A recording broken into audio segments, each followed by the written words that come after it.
Ayaw raw matali ng kapamilya young actress na si Andrea Brillante sa isang love team.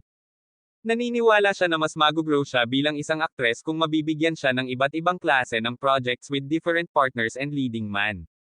Say ng controversial actress, wala siyang issue sa mga love teams, pero para sa kanya, mas mahahasa pa ang kanyang acting at pagiging artista kung makakatrabaho niya ang mga magagaling at premyadong aktor at aktres sa mundo ng showbiz.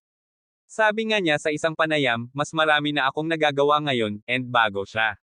Dati kasi, parang lagi akong may ka-love team. Na-enjoy ko siya, masaya siya, iba yung pakiramdam kasi independent ako. Pupunta ako sa set na work lang talaga. Iba kasi iba yung na meron kang kasamang new sa work. Iba yung power na nabibigay niya sa'yo, tsaka feel ko na mas independent ako.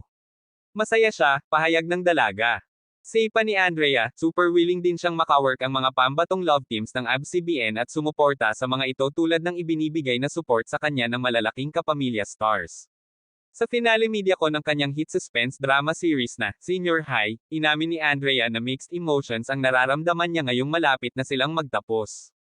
Hindi pa rin daw siya makapaniwala na last 2 weeks na lang sila sa ere kung saan malalantad na kung sino talaga ang pumatay kay Luna, ang kakambal ni Sky na pareho niyang ginagampanan.